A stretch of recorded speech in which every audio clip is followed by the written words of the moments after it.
Live from the SoCap Comedy Theater in beautiful downtown Toronto, it's And the Scotch Eggs Comedy Game Showdown. Please welcome your host, Dan Donnelly.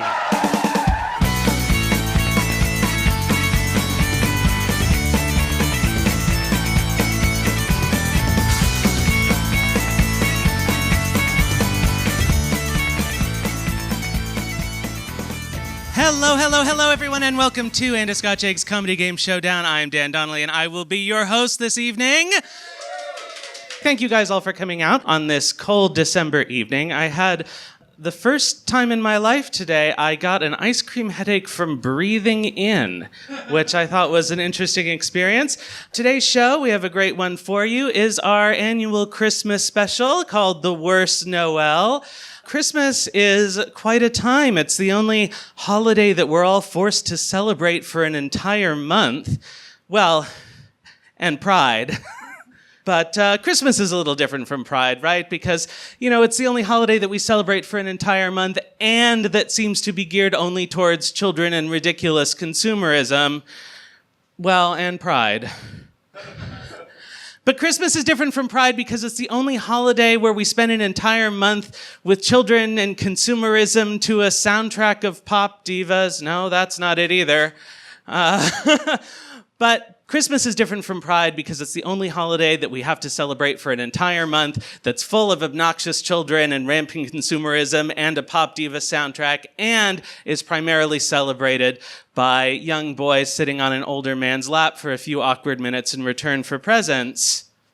Damn. All right, well then, happy Pride, everybody. I guess that's what we're experiencing tonight. Are you guys ready to get your show started? All right, we're going to do that in just a second. First, we have a quick word from our sponsor, Seasonal Depression.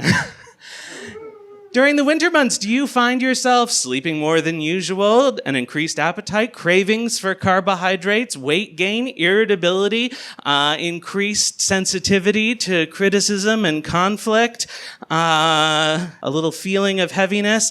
You might have seasonal depression. Coincidentally, these are also all the same symptoms of spending 2 straight weeks at home with your family. But we here in the great white desolate north have a special tie to seasonal affective disorder at our extreme latitude of 43 degrees north, which is exactly the same as the French Riviera. But in case you feel down, make sure you get lots of sunlight, or if you can't get real sunlight, some artificial sunlight. And make sure you get a lot of vitamin D, or if you can't do that, some artificial D. Seasonal affective disorder. We've all got it, probably. All right, are you guys ready to get your show started for real? All right, we're going to bring up your 2 teams of contestants. First up, please welcome the Wassailers, Nikki Ashworth, George Burgess, and Sean Walton. And up against the Wassailers, their mortal enemies, the Stocking Stuffers. Please welcome Isabel Zaw-Tun, Sebastian D. Chow, and Ada Nicolle. All right, are you guys ready? Oh, yeah. Are you guys ready? Excellent. We are going to get started with a pop quiz. Our first question, the category is Feline Navidad. In Icelandic folklore, the jólakötturinn, or the Yule cat, is a huge, vicious cat that roams the wintry landscape at Christmas time, eating people who have not done what? Yes, Isabel. Listen to Bjork's newest album. This is actually not as extreme a reaction as it might sound, because the Icelandic gene pool is so shallow that everyone are basically cousins, and you have to support your family's creative endeavors, right? Dad? All right. Nikki? Eating that putrid shark that they all pretend to like. Aw. Let's be sensitive. Lots of cultures have desperation, starvation foods become cultural delicacies. Look at Canada and craft dinner. Like, no normal person would eat Technicolor orange cheese if there weren't some kind of generational trauma involved. Yeah, Sebastian. People who haven't emptied the litter box. Oh. Here's the thing. I actually know this one. My mom's Icelandic, so pardon, Mom, if I fuck this up. Jólakötturinn mun borða bonir þá ekki fá fatnaður. Right. The Yule Cat eats kids if they don't eat clothing. Yes. Or if they don't get clothing. If they don't eat clothing. If they don't eat clothing. That is correct. The Yule Cat eats people who do not get new clothes for Christmas. Iceland also has a tradition of giving people books for Christmas. Is that right? Yeah, at least maybe that's what my parents told me to get me to receive books. Maybe. All right. Well, we know the real answer, so we're going to move on to the next question. The category is Déjà Vu. We did this question last year, but nobody got it, so we're going to do it again. In the Christmas classic, It's a Wonderful Life, what is said to happen every time a bell rings? Yes, Ada. You click on the video and you smash that like button. Yeah, you do. Click on this video and smash that like button. Yes, Nikki. We all checked to see if it was our phone that got the text. Yeah. Yes, Isabel. Every time a bell rings, a broke character from the 1940s can afford to buy an enormous house. It is puzzling, isn't it? Yep. His life is so bad. Things have changed. He can afford an oven to put his head in. Wow. Ah. And yet he still chooses the bridge. Yes, Sean. Every time the bell rings, the bank raises the interest rate. Is it supposed to help? Does anybody feel like it helps that the bank raises the interest rate? Did anybody bring any canned food? I think George Bailey's raising the interest rates at his savings and loan is probably how he managed to afford a house. He's just as predatory as Mr. Potter, it turns out. Yes, Ada. Every time a bell rings, another answer is given on this game show. Oh, that's true. And sometimes they're funny. Meta. Very meta. Thank you. That's what I like. That's what I like when I tell a joke. Just like meta and a bunch of nods. Yeah. We like smiles, nods, applause, anything but laughs, really. Yeah. I like when someone in the audience quietly goes, "That's a good point." Yeah. That's a good point. Shakes their head. Yeah. No sound, just shakes. Changing minds, one joke at a time. It's what George Carlin would have wanted for me. Yeah. Oh, definitely. All right. So the real answer is that an angel gets its wings, as we probably all know, except for the people on stage. We're going to move on to the next question. The category is Wassailers. What does the Japanese slang term Christmas cake refer to?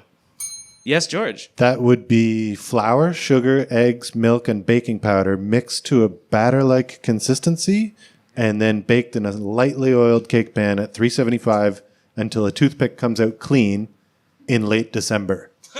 That is technically correct, which is the best kind of correct, but you get no points. Yes, Sebastian.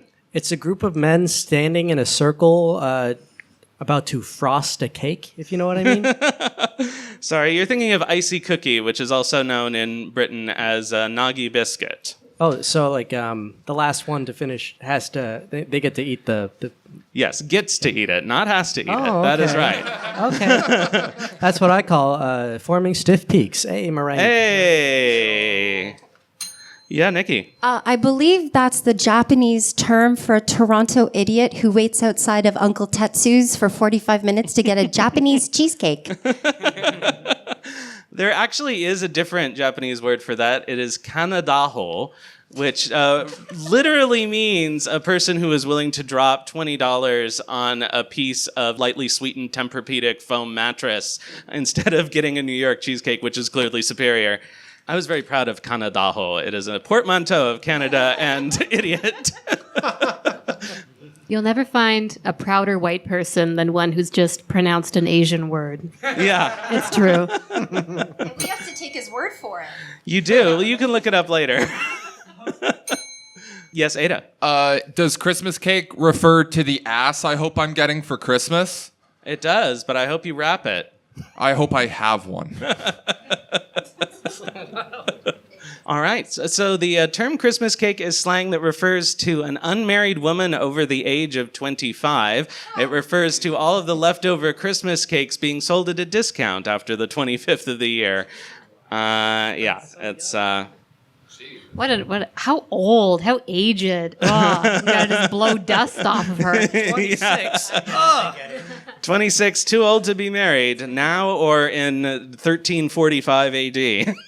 I mean, we do live in a society that casts 47-year-old Melissa Joan Hart as a grandmother in Hallmark Christmas movies. So we can't make fun of it that much. It's our reality. You can at least technically be a grandmother at 47. It's better than 35-year-old high schoolers on TV shows. I agree. By that definition, I'm actually two cakes. You're two cakes. I'm You're a two double cakes. Cake. You're a yes. double layer cake. I'm a double layer cake based on that definition. Yes, sir. Merry Excellent. Christmas. That's exciting. You look great for 50, I have to say. Drop the skincare regimen. She just uses icing. It's crazy. Yeah. All right. So we're going to move on to the next question. The category is Time Makes Fools of Us All. What iconic and valuable Christmas memorabilia was carelessly stored in a hot attic for years, causing significant degradation over time? Yes, Sean. Alan Rickman's corpse. It is a Christmas classic. If we like that movie, are we allowed to like that movie anymore? Love Actually? I don't think we are. No. I meant Die Hard. Oh, you meant Die Hard, of course. Yes, Nikki. Oh, yes, George. Thank you. In that attic were some heirloom Christmas steel beams, which were melted by some old, dusty attic jet fuel. Yeah. Come on, George. Everybody knows jet fuel can't melt steel beams. I happen to spend a lot of time at open mics around troubled young men, Yeah, and I've actually heard that before. you have. Yeah, I'm glad. The word is getting out. You know, there's this guy you might like called Jordan Peterson. Go ahead, Nikki. I've met him, but unrelated. Oh, no. I would say it was my childlike sense of hope and wonder, Yeah. metaphorically speaking. Metaphorically speaking. Yeah, Sebastian. Is it the Shroud of Turin? The Shroud of Turin is in remarkably good shape for a 12th century forgery. Yeah, my attic's not that bad. Mom's towel. Wouldn't that technically be an Easter piece of memorabilia? Yeah, you're right. It would be Easter memorabilia. If there's one thing I want from this show, it's hard-hitting factual accuracy. We try very hard not to have any factual inaccuracies on the show, not even as a premise for a joke. Also, my one issue with this question: what attic is hot? Great question. Has My old apartment. Yeah. As someone who used to live with the person who said my old apartment, I have been in his room. Heat Also, rises. his name's Sebastian, pardon you. Heat rises. Attics are often hot, especially in the summer. Horrifically hot. What? I grew up in an old house and you would sweat buckets if you went up there. Like instantly. My ice sculpture of Justin Trudeau. Christmas treasure. But at least now Do they we can, like him? I don't like him. At least now they can send the water to the reservations up north, so he's done something. Attics are extra hot if you're wearing a really old shroud, too. Yeah. My only, as someone who could only afford basement apartments, my only exposure to attics has been through movies, in which there's always a hole in the wall and it's a mysterious crow flying through them. Yet again, movies just completely let us down. Yeah, the attics are much more expensive. The crow adds a lot to the value. Do we know if this was like a temperature hot attic or like a sexy hot attic? Temperature because they melted. Yeah, it really. Not by the power of sex. I thought It melt really was a had metaphor. it going on upstairs. It's I like guess a we could bang say. bus, but an attic. I would Maybe have it to melted their hearts. Hello? All right. There's the shut the fuck up horn. Everybody can shut the fuck up. So the real answer is, of course, my year's stash of candy cane ice cream, which was tragically lost in April of this year. Can we stop it with the seasonal shit, guys? We can have mini eggs all year. Why can't I have candy cane ice cream all year? But the actual answer is the clay figurines from Rudolph the Red-Nosed Reindeer. They were made of stored felt in and an attic. armatures. They weren't made out of clay. Oh, sorry. The felt and Armatures. armatures. What the fuck is that how did word? they melt? How does felt melt? Armatures are the inside skeletons of stop motion animation puppets. Why do I know this? I used to make them. All right. We are getting so much lore from Nikki. Take notes. Who's making Well, the wiki? thank you for ensuring the factual accuracy of the show. So we are going to move on to the next question, which is a Rudolph question. The category is Goodbye, Dolly. In the 1964 stop-motion classic Rudolph the Red-Nosed Reindeer, the island of misfit toys is mainly inhabited by oddities like the ostrich-riding cowboy Charlie in the Box, but also includes one perfectly normal doll called Dolly. According to Arthur Rankin Jr., what made Dolly a misfit? Yes, Ada. Because her face melted in the attic. Yeah, she became a bit of a Salvador Dolly, if you will. Apparently everything melted but her chest. The persistence of mammary. Yeah, that's right. That was a very sophisticated joke. All right. Go ahead, George. She was in a quite good band from New Jersey with Glenn Danzig and Jerry Only. All right.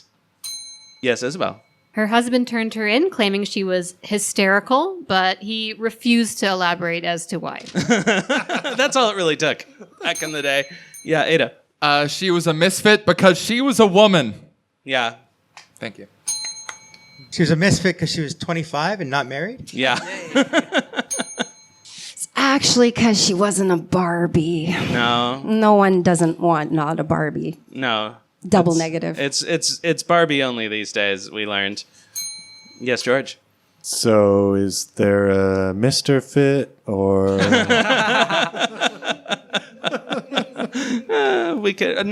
we learned that she's not married at 25, so Okay, thank you. that explains it. All right, anybody else before we go on? Okay, the correct answer is she was struck by lightning while doing her ASBO community service work in southeast London. Anybody watch the show Misfits from 20 years ago? That aged so well. It's actually a really good show for the first 2 seasons, and then just don't watch it anymore. I'll check it out. She was rejected by her owner and therefore became depressed. That's all it takes. It's all it takes. We're all misfits here. Yeah. Depressed and hysterical. All right. We're going to move on to the next question. The category is Band-Aid ripoff. The 1984 charity song Do They Know It's Christmas was written by Bob Geldof and Midge Ure to raise money for what? Yes, George. Calendars. Yeah, you would think. Nikki? Advent calendars. Yeah. Effective altruism has some weird priorities these days. But that's at least closer to the real answer. Sebastian. Were they raising money for Bob Geldof and Midge Ure? Midge Ure, yeah. Sorry, I forgot for what you said like 30 seconds ago. I also had to look it up. And believe it or not, it was very difficult to find someone pronouncing it correctly. Ada? I don't know what they raised it for, but somehow the money went to James Somerton. Is that a funny reference? Do we like that? Okay. Who is that? Yeah. Okay. Google plagiarism. He's like the guy that shows up. I'm right in the middle of a show. We'll all look it up after. Okay. You audience listening at home, you can look it up right now. Just open a different tab and keep it open. Yes? I think they raised money for Christmas awareness. Christmas awareness? Because we don't hear enough about it. Yeah. Yeah, Ada. Did they raise money for the elves because every day feels like Christmas, so they don't know when it actually is? That's a more reasonable explanation than what actually happened. Okay, solid. Which is they were raising money for famine in Ethiopia, which... to combat it. Yes, to combat it. I don't know. Effective altruism has weird goals. Reduce carbon by increasing famine. Yeah, but Ethiopia is a majority Christian country with access to calendars, so I think they probably were aware it was Christmas, despite the lack of food. The song was widely criticized for relying on stereotypes, and both of the authors eventually disowned it. In 2010, Geldof told Australia's Daily Telegraph, "I'm responsible for 2 of the worst songs in history, with the other one being We Are the World." And Ure's assessment in his autobiography was that it's a song that has nothing to do with music. It was all about generating money. The song didn't matter. The song was secondary, almost irrelevant. More so than the song Money? I got to get me some of those Lith checks. All right, let's move on to the next question. The category is President's Choice Eggnog. It's on special. It's still expensive thanks to inflation. The question is, George Washington's estate, Mount Vernon, claims to possess a copy of his personal eggnog recipe written in his own hand. What does he instruct in the recipe's last line? Yes, Nikki. Remove teeth to consume. On account of him not having teeth. Yeah. Nog it up. Nog it up. Unfortunately, that was what he was unable to do to his wife. What? They didn't have children, George and Martha Washington. Yes, Isabel. I'll be honest, I didn't even get to the last line because to read the actual recipe, you had to scroll so far down past this rambling story about a time he chopped down a cherry tree and he was so honest about it. I don't need to read the life story, George. Just get to the recipe, you know? It's funny that George Washington has the cherry tree story, but it's honest Abe Lincoln. Like, what did George Washington do that ruined that reputation for him? We ask the hard questions here. Go ahead, John. Pour it down the sink because it's terrible. Aw. Is that just because they didn't have refrigeration back in 1780? Yes, Nikki. Welcome to Flavortown. Did he say have fun while washing down a ton? Cool. Washing down a ton. Go ahead, Nikki. For more recipes, follow me at my TikTok, Founding Poppy. Founding Poppy. I was also thinking Founding Champagne Poppy, but I wasn't sure how many people would know that reference. Yeah. So it's Drake's handle. No, yeah, we could think it's a Hamilton reference otherwise. I didn't even know that. No, because isn't George Washington? No, he's black in Hamilton. Oh, you mean the musical? I thought you meant Hamilton, Ontario. No, not Alexander. No, Hamilton, Ontario. Not Alexander Hamilton. Hamilton the musical. I don't think this whole show, a single one of us has made a cultural reference that any one of the others have gotten. No, well, why would we do that? So is the musical not about that place? Hamilton, Ontario? I think it would be better if it were, don't you? I've been G-Dubs, enjoy the nog. Yeah. That's how he goes off stage every time when he does open mics. He takes out his teeth to do a dick-sucking bit that's almost funny. All right. Anyone else? I forgot the other thing that I was going to say, so we're going to move on, I think. All right. It's actually just one line, the recipe, which is coincidentally the same as Thomas Jefferson's recipe for the first macaroni and cheese. It's just make slave do it. Turns out the same every time. Only a little bit of spit. All right. The real answer is taste frequently. Taste frequently. Evidently without your teeth, which probably helps. All right. Well, that was it for the first pop quiz. Give your panelists a hand, and they can give themselves a hand. We are going to move on to the next segment of the game in which we do meet your contestants. First up, we have the Wassailers. Nikki Ashworth is an only child who was spoiled on Christmas. But aware of this, the guilt she carried into adulthood allowed her to blossom into the giving, benevolent, and generous person she is today. She's proud to dispel the stereotype that only children always grow from spoiled brats to entitled pricks. She will, in fact, share her toys with you, but the rental fee does go up with each additional unscheduled hour. It's true. It is true. Nikki, what is your least favorite Christmas song and why? Okay, so it's actually a bunch of Christmas songs. It's any Christmas songs with lyrics that mention a playful lust for Santa with festive innuendos. There's just too many of them. Just when I think the I Wanna Boink Santa song market can't get more saturated, another one comes bursting through the red-hot engorged chimney, and I'm sick of it. Red Hot and Engorged would also describe his suit, I think. All that felt. All right. Thank you, Nikki. We can give Nikki a hand. Or not. I guess you guys all love Santa. Thank you. All right. Up next, among the Wassailers, George Burgess believes that the concept of naughty versus nice oversimplifies human behavior by reducing it to a binary classification, neglecting the complexity and nuances inherent in individual actions. Though he has had personal experience coming down the chimney on several occasions, if you know what he means. Hot. George, what do you mean? Dan, that was a reference to ejaculate. Thank you. Everyone applaud for George and ejaculate. Just don't write a song about it because Nikki will be upset. All right, and last among the Wassailers, Sean Walton has a large family in both senses of the word, so everyone is getting something from the food bank this year. Thank you for keeping to the tweet-length bios I requested. Sean, why were your older sisters not happy when you were born? Because my dad was excited to have his first boy. So they had a birth announcement in the paper, and my first Christmas, I had a 6-foot stocking.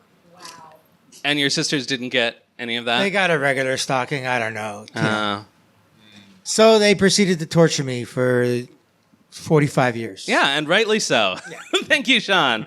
Everybody give Sean a hand. And up against the Wassailers, we have their mortal enemies, the stocking stuffers. First up, Isabel Zaw-Tun still has her Halloween decorations up, but she has completed all her Christmas shopping for herself. Her Christmas tree isn't up yet, but rest assured, once it is up, it's not coming down until possibly mid-February. Isabel, how do you plan on putting the Christ back in Christmas this year, as per your electoral promises to your constituents? Actually, not a lot of people know this, but as per the FDA guidelines, it only has to have about 10% Christ for it to be officially deemed a Christmas. So I really don't have to do a lot. As long as there's like a baby in there somewhere. You know, you could be named Chris, and technically that would still count. Yeah, that's you know? 10%. The rest is just plastic. The rest is all, just plastic. like just all petroleum products. Nice. All right. Thank you, Isabel. Go ahead and give her a hand. Up next, Sebastian D. Chow is a naughty little elf who gave people coal so that they could do climate change. He gave some to Justin Trudeau, but he'd already gotten a pipeline for Christmas, so he just used the coal for blackface. Oh, no. Sebastian, what was the greatest gift you've ever received? The gift of life. No, wait, no, I got a GameCube one time. That was way better. Oh, it is better than the game of life. Yeah. Which does not have a GameCube release, surprisingly. All right. Thank you, Sebastian. Everybody give Sebastian a hand. I like telling people to clap and then they clap. It satisfies something deep within me. Last up among the stocking stuffers, Ada Nicolle was born on Boxing Day, meaning her parents got her on sale. That's why she looks and acts like a bargain bin Amy Schneider. Her words. Ada, the important question, snow miser or heat miser? It's like asking me to choose between two children. Personally, I like Snow Miser more. I will answer the question. Yeah. I do like Snow Miser more. He's a bit more quirky coded. Absolute Mr. Icicle, absolute fucking stunner. I relate. He's like tall-ish. I can relate. Yeah. Does anybody know who these people What the are? hell are you talking about? Year Without a Santa Claus, I highly recommend Snow Miser, Heat Miser, best Christmas song. It's a spinoff of another one. What is it? What was the They're original all movie? spin-offs All of right. like a better Rankin Bass film.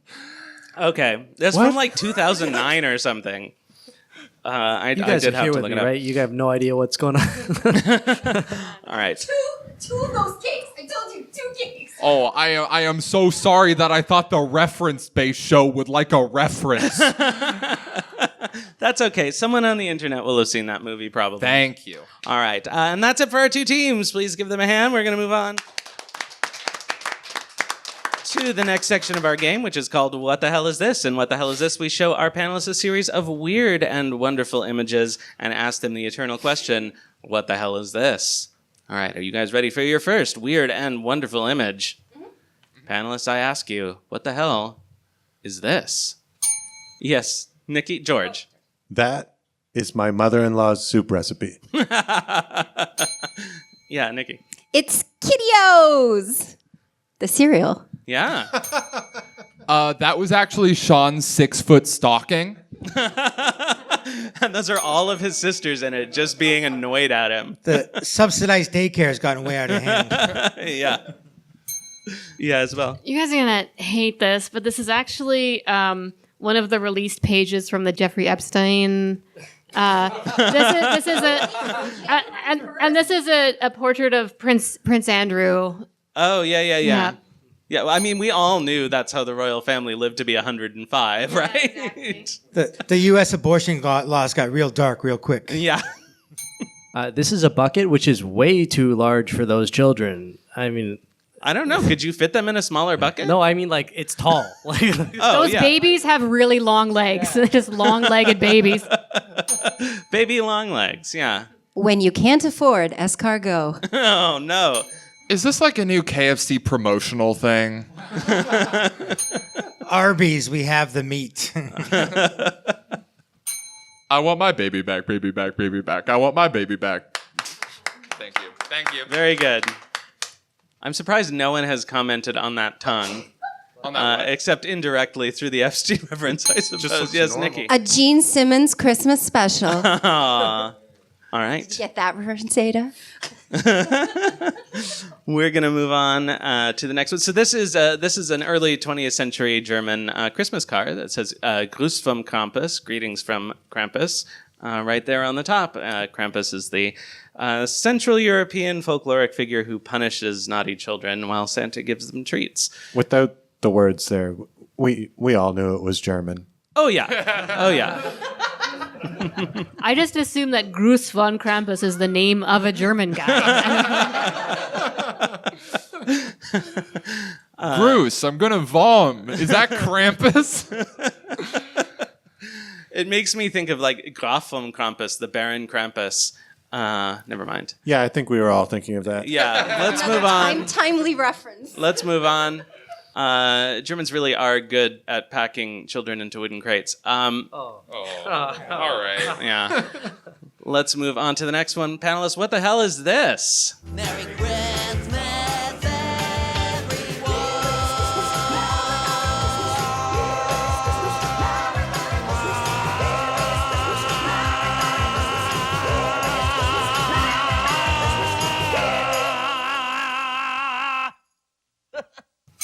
Yeah, Sebastian. just going off of what he's famous for, he's like nutting, right? All the time. All the time. That's why he walks like that.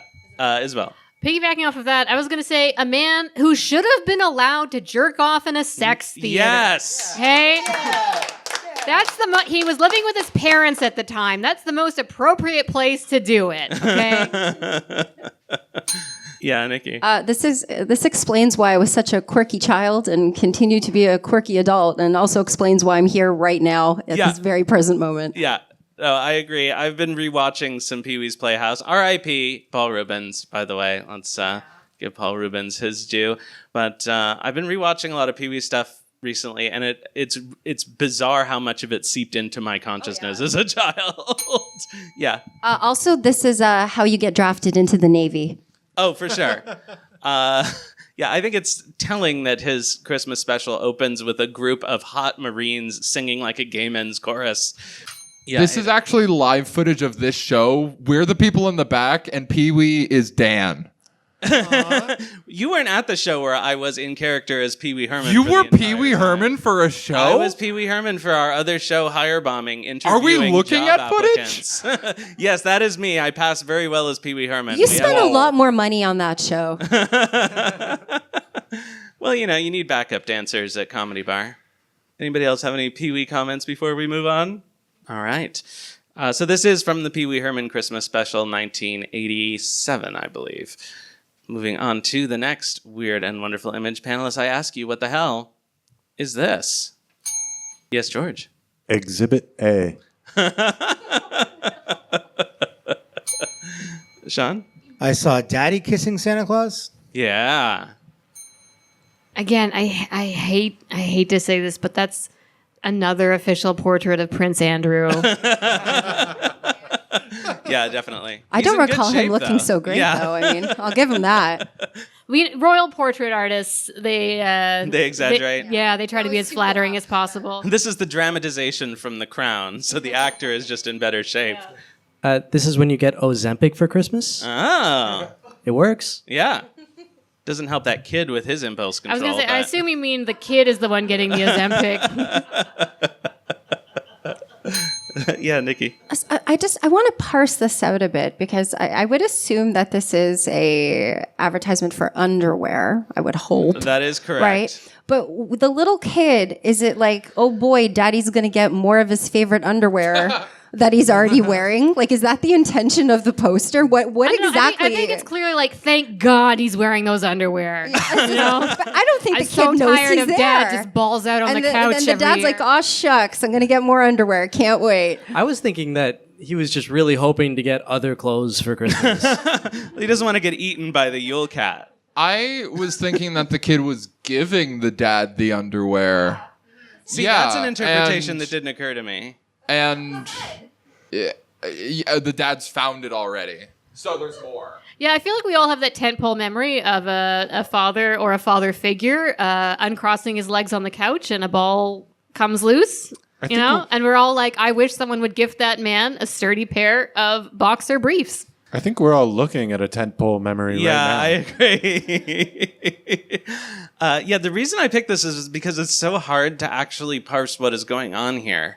Is the child putting that gift there? Are they stealing one for before Christmas morning? Also, what's going on with the guy's foot? It looks like it's being eaten by the floor. It does, yeah. He has some kind of flesh-eating disease. Is this AI? What the hell? Honestly, It is not AI. I didn't even notice that he had legs.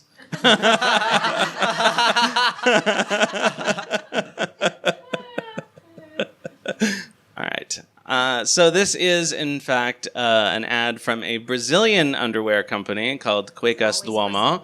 O conforto está na moda. Comfort is in style. Merry Christmas. So there you go. But this sent me down a rabbit hole of other vintage underwear ads that were somewhat disturbing. Here is the other disturbing Christmas one I found, because I know you guys want to see this, right? Like, look, what the fuck is this? Who made this and why? Now I understand why Brazil is so homophobic. This is not Brazilian. I'm pretty sure this one was American. So I'm not the only one who sees that Santa's face is a ball sack, right? No. I'm not the only one who sees that Santa's face is making like a suspiciously O-shaped mouth. Yeah, it looks like the head of a blow-up doll. Can we stop looking at this photo? I hate it. I hate it so much, actually. Also, something I learned about underwear ads from before 1980 is apparently you used to tuck your undershirt into your underwear for that Don't streamlined linger on look. the photo. All right. That's what you took from this? Yeah. I'm going to show you guys another American underwear ad. He wasn't looking at these for any reason other than going, tips. All right. That underwear keeps your armpits warm. It's so high. Get us out of here. All right, here we go. So this is the last one I found that I thought needed explanation, which is, like, what is going on here? And why, like, what are we concerned about the underwear keeping their fit for? Are they going to be, like, stretched out from the gun? Is it, like, a metaphor for puberty? Like, what is happening? Fruit of your doom? Fruit of your doom, that's true. Dan, aren't you American? This must make sense. I wish it did. I mean, okay, But I didn't go to high school in Colorado. We're all focused on the forefront, but in the back, the mother seems to be dissolving a body in a large barrel. Moms will do that for you. She's watching all of his other blood-stained underwear because he keeps his fucking gun in and constantly shoots himself. I'm hoping it's a cap gun, but you never really know. I mean, before 1960, society just didn't know that it wasn't good for kids to shoot themselves with guns. Yeah, Well, how are you going to stop the bad guys with a gun? that's true. Everyone knows that jockeys carry guns when they're riding horses, though, right? Well, then you have to, because if the horse throws a Yeah. shoe, you have to shoot it in the head. Sure. Yeah. That's a thing that really happens. I didn't know it was the jockeys who shot the horses. I thought like there was a guy waiting on the sidelines just in case. They just have a It's guy the starter with pistol. Itching That to guy kill a he just horse. lays it with an down. axe and a mask, and he's just there waiting and hoping. I'm the horse executioner, hoping for good luck today. All right.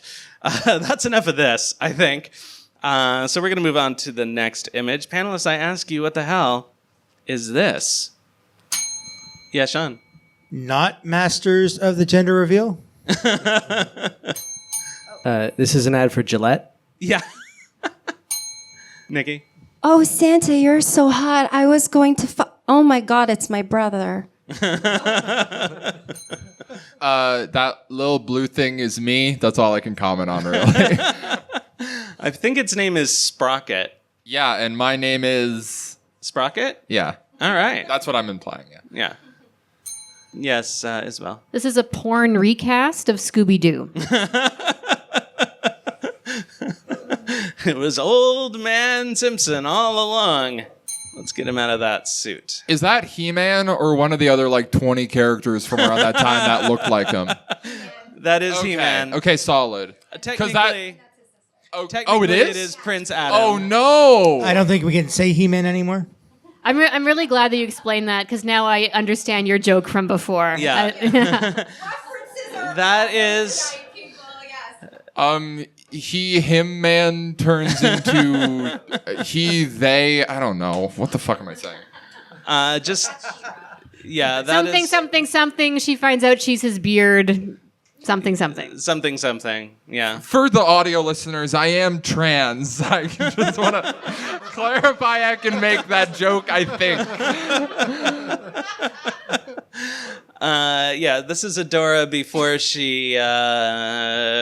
she became cool in the more recent She-Ra remake. Actually, original She-Ra was pretty cool, but I am uncertain what the target market for She-Ra was other than me as a small gay child. And Nikki. So yes, this is from the He-Man and She-Ra Christmas special. That has quite a long and involved plot in which Orko commandeers a spacecraft by accident and takes it to Earth and meets two Earth children who teach him the meaning of Christmas. Then they all end up back in Eternia, and then a bunch of other MacGuffins happen, and it ends with a Christmas party. Classic Orko. Classic Orko. Is it like a thing where when you take off his beard, he does jazz hands? That's like a pre-programmed sort of reflex. Yeah, it's like when you get your knee hit with the hammer. You can't help it. Yeah. All right, that's enough of that. We're going to move on to the next one. Panelists, I ask you, what the hell is this? Sean. Not liking the attention his little brother was getting. A young Sebastian had a plan. Elon Musk's favorite toy. I don't think it's phallic enough to be an Elon Musk rocket. But it is pointed the wrong way. It is pointed the wrong way, which is a good that's indicator true. that, yeah. You get it. Yes, George. I think that's just French. Is this what they thought baby Jesus would look like in the future? I think maybe.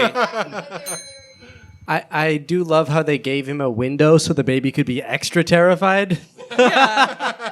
No, it's like when you hang those little Star and Planet mobiles over the crib, right? No air It holes, keeps though. them No air occupied. holes. No. Just the window. No. It's an elementary school production of Superman starring Ray Romano as Jor-El.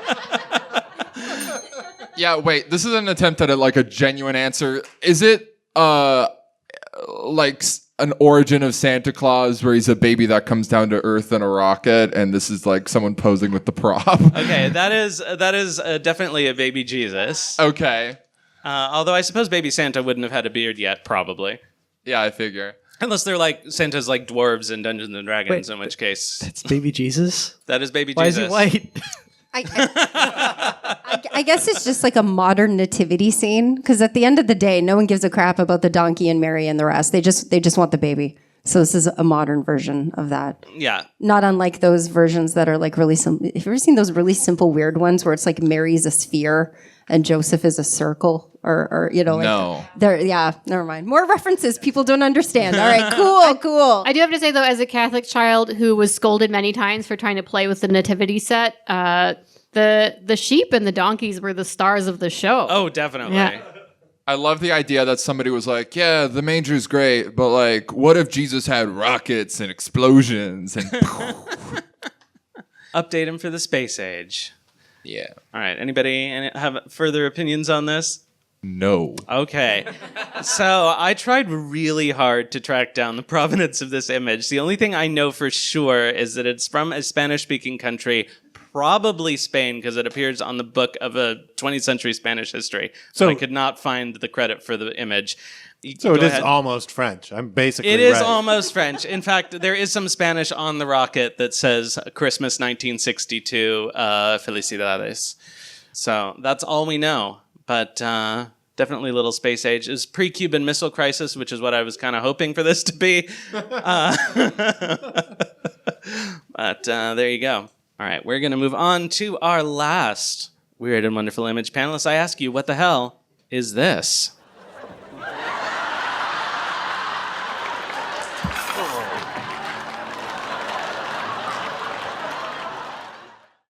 Yes, George. Monica. From Friends? Yeah. Did they do that in the show as an homage? Yeah. That's cute. Is that not her? No, it's not her. Yes, Sean. First dates, am I right? I think so, actually. Wait, this is Monica, right? No, From Friends? no, and it's also not how Matthew Perry drowned. Her last name was It's Chandler. probably Okay. difficult to breathe in there. Is this Monica from Mambo Number 5? No, I think you're thinking of Friends. Yeah. You got this. No, I had it, but then you kept going. Bachelor cooking, right? It's not this. That's what it is. Does he have a bag of garbage hanging from his wall? It's cut away from it, but just wait. Yeah, There it is. Oh, yeah. Why? it could be. Is it yeah, a it British? could be a bag full of I bags. was gonna say, is that a British thing? I feel like hanging garbage from the wall. we hang our garbage from the walls. This is a representation of what it feels like when you're a baby coming out of the womb. For him or for the turkey? Your choice. Clearly for the baby. Yeah. I don't know what this is, but damn, that thing's thick, right? It is very large. I think it's probably like more ostrich sized or maybe emu. Like if you want a bird that you can get your whole head in. It looks like a turkey's trying to get off of the guy and not the other way around. Yeah. This is the first two steps of a bean-stridge turducken. This is like when like a white couple is at a concert and she's all cute and climbs up on his shoulders. And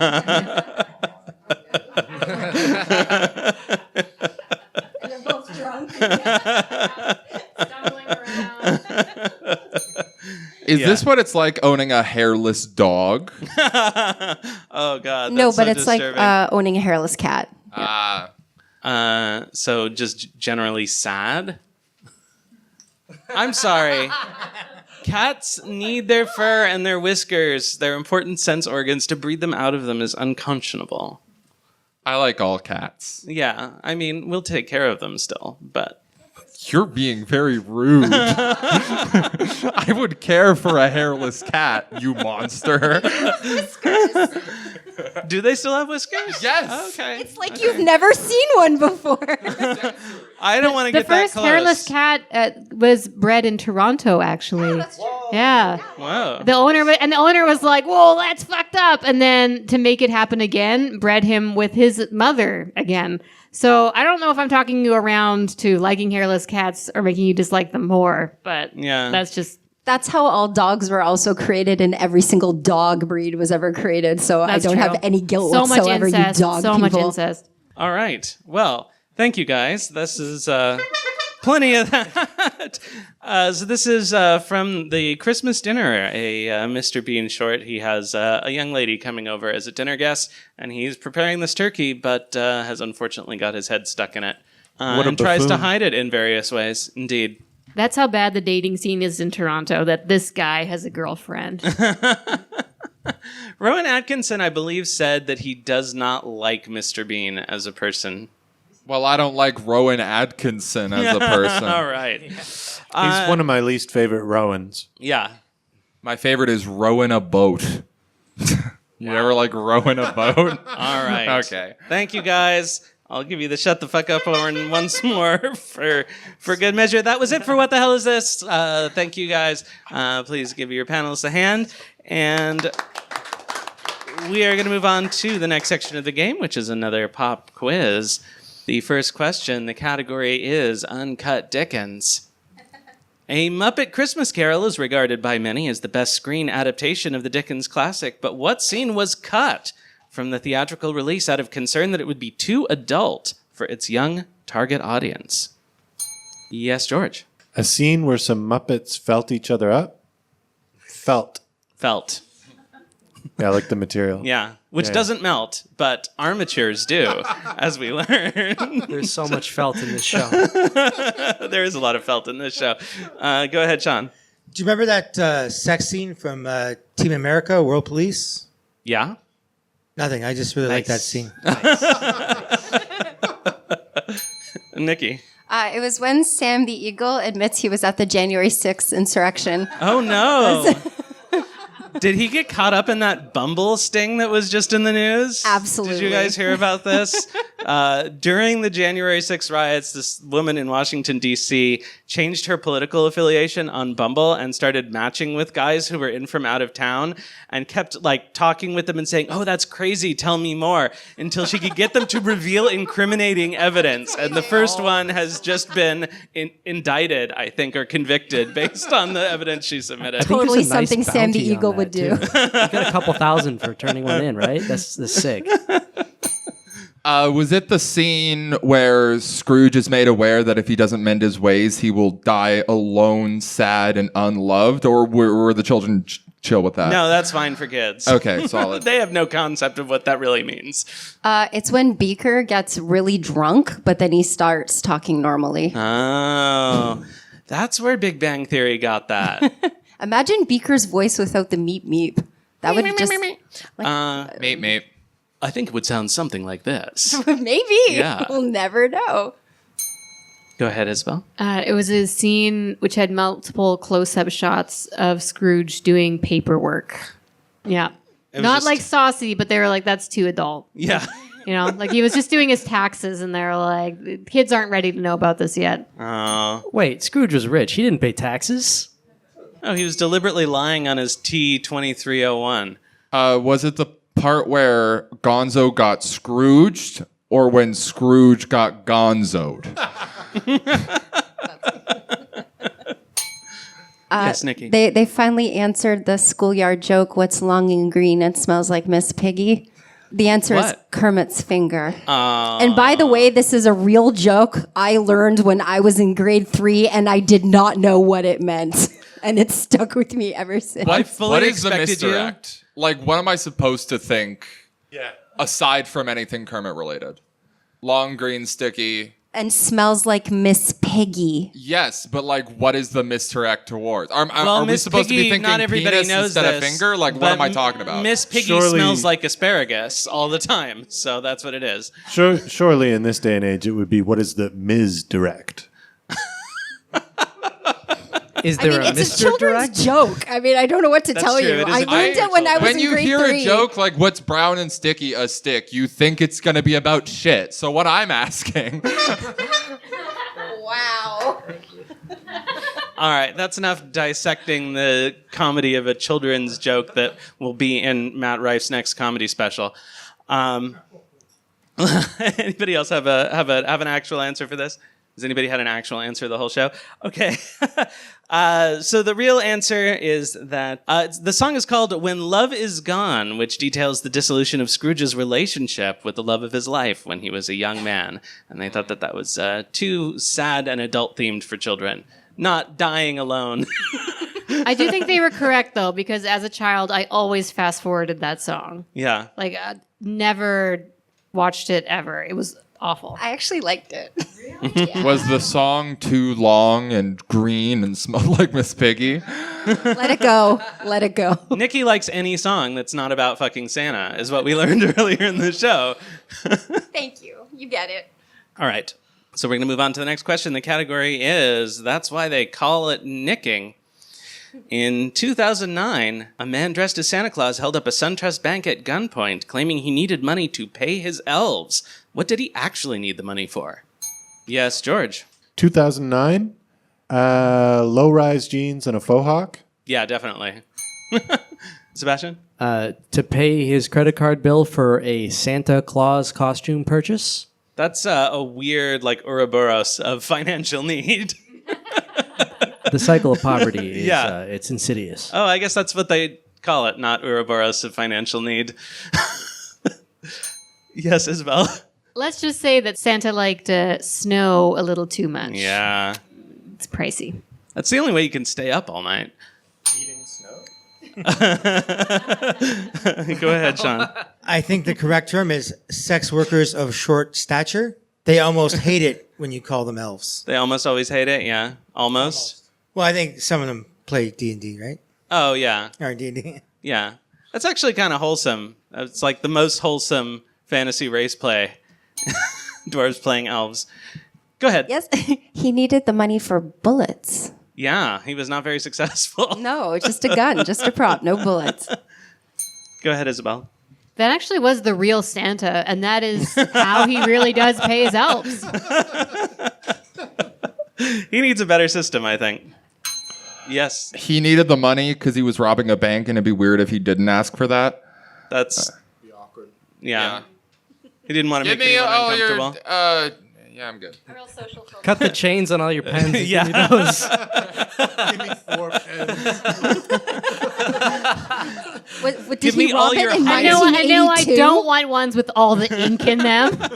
Give me all your insurance brochures now.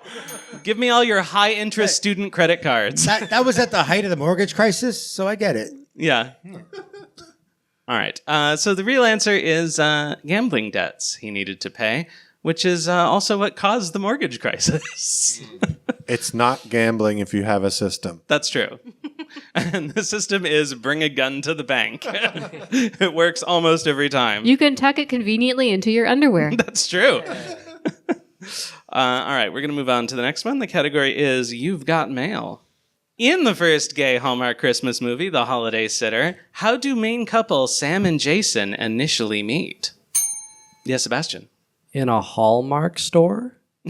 These movies are not subtle about their product placement. No, their hands briefly touch as they're both reaching for the same card of Santa in a leather harness at Provincetown Bear Week, and then it's kind of off to the races.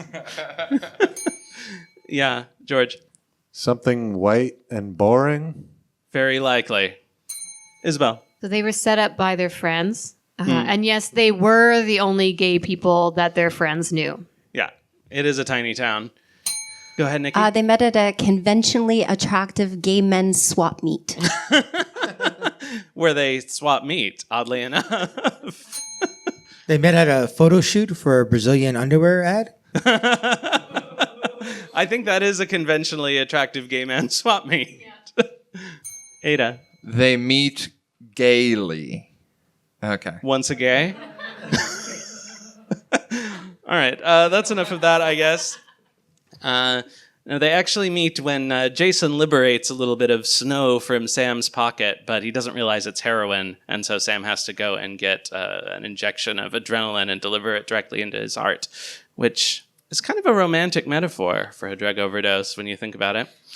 But in actuality, Sam is babysitting his sister's kids, and Jason is the neighbor. Boring. Yeah, I know. I just want to say George it's was incredibly. It is incredibly disappointing seeing the year of this movie is 2022. Yeah. That is so sad. I pitched my own gay Hallmark Christmas movie in the Christmas episode last year. So you can, if you guys want to see I'll Be Homo for Christmas, you can see. Hallmark is owned and operated Just for Christmas?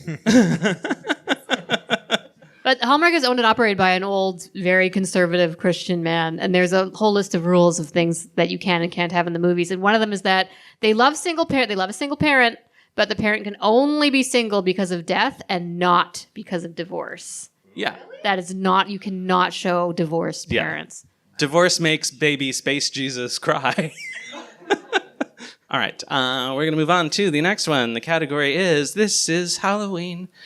The classic slasher Black Christmas was shot in Toronto, and the house in which the murders were filmed is still there. Where is this house of horrors actually located?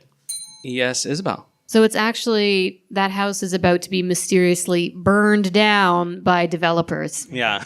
unfortunately. But it's nice because we'll have a haunted condo in its place. Helps depress rent prices. Casaloma, but it's an escape game now. I think it was an escape game then. Just nobody won. If they wanted to film stabbings in Toronto, they could have just taken a camera on the TTC. That's true. Ada. They actually filmed this in the store, The Black Market. Yeah, the product placement in these movies is not subtle. Go ahead, Sean. House of Horrors. I think it's either the Rogers Center or the Scotiabank Arena. Soon to be I'm Ontario place. Was that a sports reference? Okay. Yeah. I'm fine with not understanding that reference. Yeah, Toronto's teams are not very good, is what I understand. Yo, wait, I think I actually saw this place on an apartment search recently. It's the ice condos, right? Oh, yeah. They actually had to retitle this, I think, Silent Night, Violent Night, so it wouldn't be confused as a blaxploitation movie. It caused marketing problems. But in any case, the real answer is Rosedale, which is where many houses of horrors are located. Moving on to the next question. The category is Krampus Assault. In the 2015 film Krampus, what causes the notorious Christmas fiend to terrorize a suburban family? Yes, Ada. That's kind of the only thing to do in the suburbs. Yeah. Have you seen the Tom Hanks movie The Burbs? I have seen the Tim Allen movie Christmas with the Cranks, and that's pretty much suburban Krampus. Yes, Sean. Not sorting the recycling. I didn't realize that Krampus was originally Swiss. I thought he was more of an Eastern Alpine phenomenon. He's not happy about it either. Yeah. No one would be, really. Yes, Isabel. Krampus is actually their neighbor, and they refused to trim the hedges that extended over the property line. Ooh. And he was a member of the HOA, too. So it Oh, was really no. A fine on top of everything else? Krampus was the neighbor, and then the other neighbor was like pet sitting, and that's how they started a gay romance. I like that it's pet sitting this time instead of just two precocious children. I think I would watch that movie. Was the suburban family trying to Krampus style? Oh. Yeah, he was go really ahead. upset because she took his famous cookie recipe and gave it away to everybody. It turns out the secret ingredient was just weed. So it actually doesn't mean terrorized in a violent way. He just kept knocking on their door, terrorizing them, trying to sell Mary Kay products. You wouldn't leave him alone. 2015 seems more like Herbalife, yeah. Krampus wanted to get a house for his kids, so he's trying to drive down local property values. Ah. He terrorized the family because the family refused to stop funding oil wars in Krampus's country. Did the suburban family steal his giant bucket of babies? They just borrowed it and forgot to give it back. With the weed whacker. Why you would need both of those at the same time, we'll leave it to the listener to imagine. All right. So the correct answer is that their son of this couple gets mocked for writing a letter to Santa, and so he lashes out by tearing it up and throwing it out the window. And so Krampus, I guess, finds that very offensive and haunts him. Like just for littering? It doesn't take much to set off Krampus. Yet another boring Christmas movie start. Like, first the Hallmark movie, and now this. I think Krampus is there to get them back in the Christmas spirit. Yeah. I genuinely think that's it. Yeah, you beat them and terrorize them until they have a good time. That's how Germans run parties. All right. We're going to move on to the next one. The category is Christmas Mass Suicide. How did gameplay in the early PC game Christmas Lemmings differ from that of the original Psygnosis Classic? Yes, George. Shut up, nerd. You could have saved us all a lot of time by saying that like an hour ago. Yeah, Isabel? So instead of jumping off a cliff, the lemmings were running into a Best Buy to buy plasma screen TVs at 40% off. Yeah. So it's really more Boxing Day Lemmings. So they included a new feature where you can go fight with your lemming family at Christmas time. That's why they all run off the cliff. They're just tired of each other. In the original Psygnosis Classic, the P is silent, but in the PC game, the P is pronounced. That is true. That is not a gameplay difference. That is just pedantry, which we also fully support on this show, as does Prince Andrew. If there was a video game called Pedantry, I would play it. The P would be silent.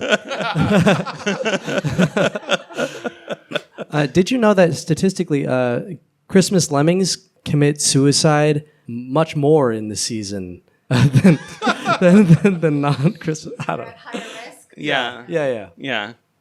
All right. That's enough of that. Go ahead. In the original game, they're actually Chris Flemings. Does anyone know the comedian Chris Fleming? No. Yeah, it does rhyme. Fuck. Yeah. That's true. It does rhyme.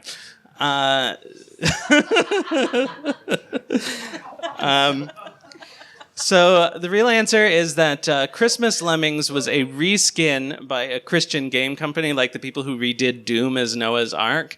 And so the lemmings are all the children of Bethlehem being ushered to their doom by Herod. It's a slaughter of the innocent situation. But in actuality, Christmas Lemmings is just like original Lemmings, but they're snow. There's snow now. Yeah. Seasonal effective lemmings. I watched a complete playthrough of Christmas Lemmings as research for this show. It only takes 15 minutes if you know what you're doing. Research, yeah. Yeah. Thinking about lemmings with snow makes me want to see a lemming on cocaine even more than I already did. Speaking of, I learned that lemmings are the only rodent species that are aggressive to predators.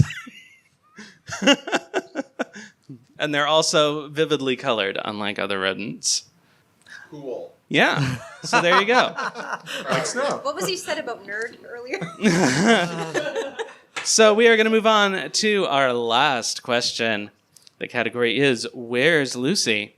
Why was the I Love Lucy Christmas special kept off the air for decades after it originally aired? Yes, Sebastian. 1957. I don't know. I'm going to bet blackface. Yeah. Yeah. It's a safe bet. Yeah. Ada? Lucy gets caught kissing Santa Claus under the Christmas tree and is brought before the House Un-American Activities Committee for associating with a known communist. Yeah, that's why they call it the Red Scare. Not him, her. Yeah. Go ahead, Isabel. So Lucy refused to smoke in front of the baby Jesus. And as that episode, unfortunately, was sponsored by cigarettes, they were really unhappy about it, and they pulled the episode. Yeah. I think as everyone who has seen an interview with Lucille Ball in the last decades of her life can attest, she never once ever refused to smoke a cigarette. Let me tell you back about the days with Desi. Is this the episode where Desi Arnaz accidentally admits he doesn't love Lucy? That happens off screen early in their marriage. Go ahead, Sean. Inviting the Jewish family over for a roast was not cool then, and it's not cool now. As long as it's not roast pork, I don't see what the problem is. Lucy dared to be pregnant on camera. That's actually true. She did, but they let that on TV. No, they only shot her from the waist up. No. You can see her. No, you can see her pregnant. Well, we're going to talk about this later. All right. Anyone else? George's going to fact check this right now. We're going to talk about this later as something I wish had been said many times throughout this show. All right. So the actual answer is that the Ricardos go to Cuba for Christmas vacation, and there's, as there are frequently special guest stars on I Love Lucy, they spend Christmas with Fidel Castro a couple of years before the Cuban Revolution, so it was banned from the airways after that. That would be a funny answer, but in fact, it's just that they didn't sell it into syndication because they did not want it to air in the wrong season during reruns. I get so confused by your fake outs. I buy them every time. I hope you understand. I am an idiot. Lucy, they actually do go to Cuba in this season, but not in this episode. Lucy, because people think that Desi Arnaz's family left Cuba because of the Communist Revolution, but of course they were gone many years before that. They left in the Revolution of 1933, where they were kicked out of the country for corruption because they were rum barons who basically owned the government. But in any case, Lucy did find the episode uncanny, and she didn't like to watch it because it was one of the only things that they ever shot without a live audience, because it was the first clip show ever made for a sitcom. So they have this little frame story and are talking about events from Lucy's pregnancy and childbirth. All right. So that's that. Thank you. That's it for the last pop quiz. We are going to move on to the next section of our game, which is called Not Bloody Likely. In Not Bloody Likely, we give our panelists a series of unusual situations, and they give us an idea of what might happen. So we're just going to take a quick minute to reset the stage. All right. Are you guys ready to go? Yes. All right. Here is our first unlikely situation. Inappropriate Christmas gifts. I know Doug Ford gave his buddies a green belt for Christmas. A bunch of them to share. One belt. Thought that guy was rich. Italian underwear from your child. Fake Italian underwear. I think it's just Italian branding. A used for your convenience gift card. You gotta break them in. Yeah. Spin a little. Make sure it works. A Rubik's fleshlight?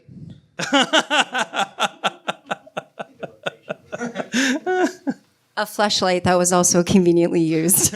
You gotta break those in too. The good ones come with a hymen. All right. Anybody have a non-fleshlight answer? No. All right. Then we're gonna move on. Peculiar letters to Santa. Dear Santa, I have your elves.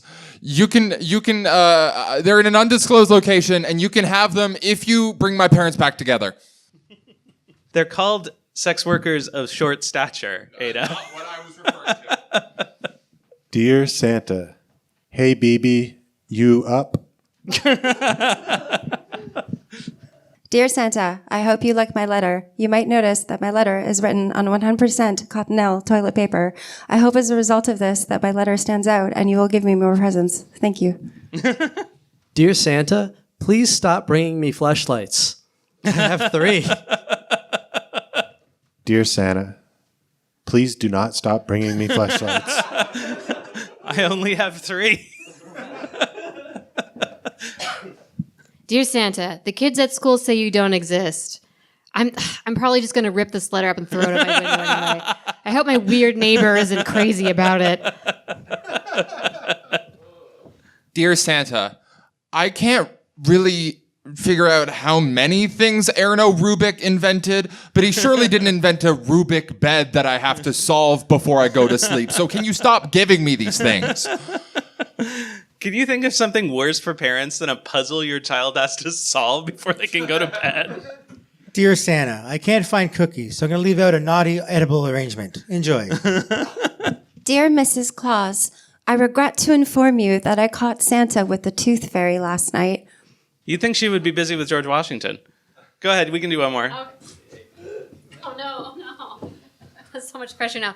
Dear Santa, I'm already 26. Please bring me a husband. All right, thank you. We're going to move on to lesser-known reindeer games. So a bunch of reindeer getting a circle around a cookie. It was like a really bad movie with Ben Affleck. I don't know if anybody's... Yeah. No, I haven't seen it. It's true. It's lesser known, I tell you that. Hurdle. It's like Wordle, but you identify a herd of reindeer. I was playing Suikoden Startle for a while, which you identify a character from the video game series Suikoden based only on their silhouette. And there are 108 recruitable characters in every game, so it was actually a little bit of a challenge, but I got it a lot of the time. All right, that's all. Go ahead. So it's like when the boy reindeer is into the girl reindeer and the girl reindeer doesn't want to let him know that she's also into him, so she gives him mixed signals. Playing reindeer games. Yeah, there you go. Yeah. You got it. I guess Rudolph was friend-zoned, is what... Hoof, paper, scissors. They were playing pickleball as a cure for male reindeer loneliness. I thought you were going to say male pattern baldness, and I don't know why. But it does seem to have a high correlation with pickleball. I have played pickleball. George, I thought you just shaved your head because you were cool. It's both. It's both. Okay. All right, that's enough of that. We're going to move on to the next one. Unanticipated Christmas toy crazes. Used cookies from groups of reindeer. This Christmas, Furbies are back, and they're even more terrifying. Could you imagine if the Furbies were powered by ChatGPT? I know you can. But don't. Yeah, we won't. I got a stuffed animal, but it's a fucking Rubik's teddy bear and I can't solve it. Post-pandemic economic recession brings you Pet Rocks, Part 2. Yeah. All right, that's enough of that. We're going to move on to unconventional holiday traditions. Mom and Dad don't fight while I'm over for the holidays. Aww. Sneaking around in your underwear on Christmas night. Mom, Dad, I'm actually polyamorous and... Wait, you had your suspicions and you were cool with it? Never mind. Customary stabbing buckets of children. That's a nice one. We started doing that every year in my family. Really brought us closer together. Mostly those of you in the bucket. Yeah. Sticking your head in the turkey? Like a tofu turducken? No, I thought you said Christmas turducken, not tradition. Sorry. You could put like a silken tofu inside a semi-firm tofu inside a firm tofu and then fry that with pork and it would be really good. PETA actually did like a parody video about like a tofu turducken and they called it a tofuckin. I recommend you Google it. I don't want to Google tofuckin. Sorry. It will come. It's not the first result, but... It's on there eventually. All right, we're going to move on to the last one. Unexpected interactions at Christmas dinner. Wow, I'm so glad we all agree politically and would never argue. That's the one, yeah. No, go ahead. So, turkey again. Not a lot of creativity on display, Mom. I'm so proud of our comedian son. That's the good thing about finding comedy late in life is your parents are dead. I'm happy with all your decisions.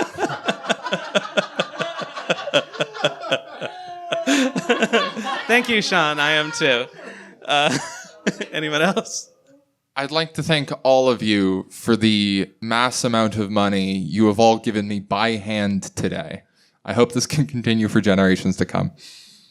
The one where my mother doesn't call me piggish for eating another Cinnabon. You have cinnamons at Christmas? Cinnamon? I bring them, and then my mother calls me piggish for bringing them. Oh, okay. So you're really the cause of your own problem here. What's long and green and smells piggish? Nikki. Kermit's finger. Thank you. Oh. I think the real cause of that problem would be the guy who started that franchise, Jedediah Cinnabon. I thought it was Better Call Saul. Jimmy McGill. No, he just works there. Okay. All right, that's enough of that. Thank you, guys. So we are going to move on to the last section of our game. I know you all are desperate to go home because this show is very late. The last section of our game is called Debate Club. In Debate Club, our panelists argue important topics of the day, and you, the audience, get to decide who wins. Arguing our first proposition, Eyes Wide Shut is a Christmas movie. Arguing in favor is Nikki Ashworth. Arguing against is Isabel Zaw-Tun. Nikki, you have 1 minute. Starting right now. On December 17th, I went to my Crave account and took notice of what was trending. At number 21 was Eyes Wide Shut. This film came out in 1999. Why the sudden interest, you might ask? Did Tom Cruise die from another Mission Impossible film? Did Nicole Kidman retire from acting? No, for the answer is obvious. It's the same reason why Elf was ranked in at number 18 on Crave. Eyes Wide Shut is indeed also a Christmas movie. What else says Merry Christmas more than a sex cult orgy as imagined by film's greatest controlling weirdo, Stanley Kubrick? I can't think of anything. We're all but simple, twisted bastards who want to see people bone in masks within a Christmas theme. Sure, porn exists, but why not make it classy? You deserve it. That's it. All right, thank you, Nikki. Isabel, you have 1 minute starting right now. Okay, first of all, the algorithm, which suggests movies, trending movies to me, I don't trust it. It doesn't know my taste at all. Second of all Christmas movies are made up of two components. One, Christmas has to be in them somewhere. And two, you have to watch them with your family at Christmas. I do not want to watch someone getting raw dogged in front of Tom Cruise next to my mother on Christmas. If you do, you have a different kind of family than mine. Okay? That's why the number one Christmas movie of all time is Die Hard, because Die Hard is the movie you watch with your dad when you don't know what to say to him in conversation. Second of all, Stanley Kubrick famously fixated on little details. For this movie, he looked at over 400 door frames before he decided on the door frame that would be used in a shot that was used for 3 seconds. He just wanted sparkly, colorful lights. All right, thank you, Isabel. Nikki, you have 30 seconds to respond, starting right now. So first of all, not everyone has a family, so wow about that. It's not my fault I don't have parents, so that really hurts. It could be a Christmas movie regardless of whether you're watching it with your family or not. Holiday shimmer juxtaposed with the bleakness of New York, adultery, a man's fragile masculinity, mocking of the ultra-wealthy and elite, the literal and metaphorical masks of among family. Sure sounds like a Christmas to me. A few days after one of the final cuts, Kubrick passed away, knowing he had parted the world, leaving a Christmas tale for the ages. Don't keep your eyes wide shut to this film. Okay, thank you, Nikki. Isabel, you have the last word, 30 seconds. This movie flies in the face of the Christmas spirit. You know why? Because Christmas is all about giving, but all Tom Cruise does is receive. All right. Now you, the audience, get to decide. Do you agree with Nikki Ashworth that Eyes Wide Shut is a Christmas movie? There's literally a Christmas tree in every scene. In every scene? Or do you agree with Isabel Zaw-Tun? It doesn't count to present new evidence after your time is up. Do you agree with Isabel that Eyes Wide Shut is not a Christmas movie? All right, I think Not Christmas edges it out. Congratulations, Isabel. That is a point for the Wassailers. Moving on to our next debate. Arguing the proposition, candles are the best Christmas gift for your mom. Arguing in favor is Sebastian D. Chow. Arguing against is George Burgess. Sebastian, you have 1 minute, starting right now. All right, people, you got to get something for your mother. It's that time of year. You're not going to be an asshole, get something that she doesn't want, or some piece of crap that just sits around her house all day. So you want to get something consumable, okay? And not like a snack that feels like passe or weird or not enough, right? And you can't, snacks aren't expensive. You need to spend enough. And candles cost money. That's good in this case. You need to spend a certain amount, but you don't really, care what it is, I guess, as long as your mom likes it. And, it needs to be consumed, okay? Candles are consumable. They're used up. And you can, next year, get another candle, okay? That's the thing. It's an infinite candle engine. You don't stop. Can't stop, and then you just it's fire. People like fire. That's just lizard brain instinctual shit. You like fire. Set things on fire. It's a candle. It's right there, and it smells like whatever you put in the. I don't know, lavender. That's cool. You like that? All right, thank you, Sebastian. George, you have 1 minute. As stated, the topic of our debate is candles are the best Christmas gift for your mom, and my argument against this is as follows. No, they're not. That's stupid. And I should know. I don't want to brag, but I'm actually quite stupid. But here's what I do know. Moms like 2 things. iPads and Harry Connick Jr. And also Shoppers Optimum cards. One thing they like to do with iPads is use them to take pictures. Try taking a picture with a candle. Watch what happens. You'll get wax all over you. Now we're all horny. All right. Thank you, George. Sebastian, you have 30 seconds to respond, starting right now. That gift card is just going to buy candles. So, what the fuck? Just save the time. Get it yourself. Hell yeah.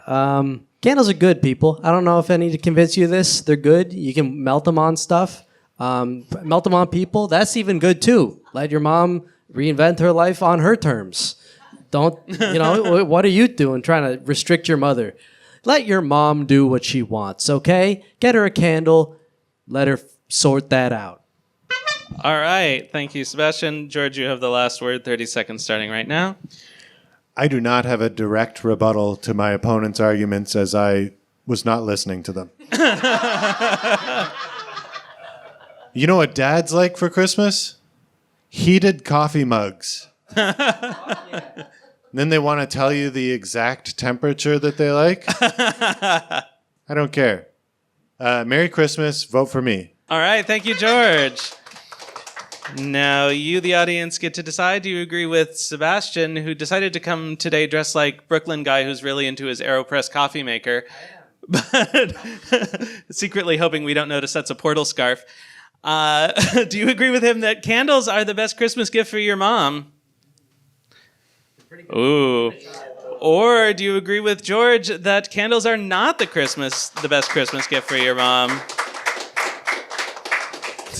Which is probably the easier argument since that includes literally everything else in the world. All right, that is a point for the stocking stuffers. All right. And our last debate of the evening, arguing the proposition elf labor in Santa's workshop is unethical. Arguing in favor and therefore against elf labor is Sean Walton, and arguing against and therefore in favor of elf labor is Ada Nicolle. Sean, you have 1 minute starting right now. Yeah, we live in a world where we're talking about fast clothes, fast fashion, get rid of all the child labor around in the world, and then here we have this full-on child factory up in the north where, they say, some elves get older, but they start as children, and then they're just doctrined into learning how to make the toys just over and over again, and that's all they do. They talk about it, that's all they do, 20 hours a day, make toys, make toys, make toys. What kind of life is that? What kind of choice did they have? Did they ever get to leave? Did they ever get an option to leave? I don't see that. I never seen that in any movies. They're stuck there, and they have no choice but to make toys for their fat overlord. Yeah, that's my time. All right, thank you. I like the idea of an elf Rumspringer. Ada, you have 1 minute starting right now. Around this time of year, seasonal affective hits me really hard because I feel like I don't really have a purpose. Do you know who doesn't feel that? An elf. An elf has a very clearly defined purpose. Do you think Santa knows anything about regular human economics? He is Santa Claus. Santa instead just gives them everything they need all the time. And elves can make anything. They have no need to buy products, therefore no need for money. Also, there are like 1 billion elves. That's like 7 gifts being made per year per elf. And they're also so happy in every single movie. My question is, how is this any worse than capitalism? It seems like a pretty cool system, frankly. All right, thank you. Ada. Sean, you have 30 seconds to respond. There's probably also 1 billion kids in Bangladesh. That doesn't make it right. And also this happy argument, we've heard it before. If they're so unhappy with their conditions, why are they always singing songs, right? It draws narrative to something else we've dealt with in history. That's my time. All right. Thank you, Sean, for not coming right out and saying it. Ada, you have the last word, 30 seconds, starting right now. First of all, they sing songs because they're jolly. Thank you. Second of all, I think it's kind of insensitive to compare the elves with atrocities to the past. Pardon? We are talking about a Christmas movie here. We are talking about every Christmas movie. I'm not the one making these gross associations. Thank you. All right. Thank you, Ada. So now you, the audience, get to decide. Do you agree with Sean that elf labor in Santa's workshop is indeed unethical? That's his own team. That's not fair. We still agree. Or There's a clear bias. Do you agree with Ada and Jefferson Davis that all of those things don't matter? Wow, it's a surprising number of people clapping for plantation slavery. Let's do that again. What I was arguing. He is twisting my words. They're happy doing the work. They don't have to work very hard. The master provides for all their needs. They don't need to earn any money. You are using different language than I was. All right, one more time for Sean. And one more time for Ada. Fuck all of All right. No, I think you win. I think you win. Ada wins. Congratulations. No, that was on. The elves lose. I guess we're going to have to fight about it. All right. That is actually the end of the game. I have done all of the math and tallied up all the points, and it turns out that our two teams are tied 2,336 points to 2,336 points. I don't know why this always happens. So you guys will have to decide, who did you like overall? Did you like the Wassailers, Nikki, Ashworth, George Burgess, and Sean Walton? Or did you like the Stocking Stuffers, Isabel, Zaw-Tun, Sebastian, Chow, and Ada Nicolle? All right, sounds like the Wassailers take it. Congratulations, guys. You win the I would special have appreciated more polite Christmas gift of nothing. All right, I'm going to do the end of the show spiel so we can get out of here. This has been Comedy Game Showdown. I'm Dan Donnelly. The Wassailers were Nikki Ashworth, George Burgess, and Sean Walton. The Stocking Stuffers were Isabel, Zaw-Tun, Sebastian, Chow, and Ada Nicolle. Our next episode is House of Mouse, a Disney-themed episode, January 18th, right here at the SoCap. You can patronize us on Patreon, patreon.com/andascotchegg. It's the cheapest way to get tickets to the show if you live in town. Thank you to our patrons, and follow us. We're And a Scotch Egg on everything, and our website is andascotchegg.com, where you can also see previous episodes of the show. So thank you, everybody, for coming out tonight, and have a wonderful evening, and hope to see you next time.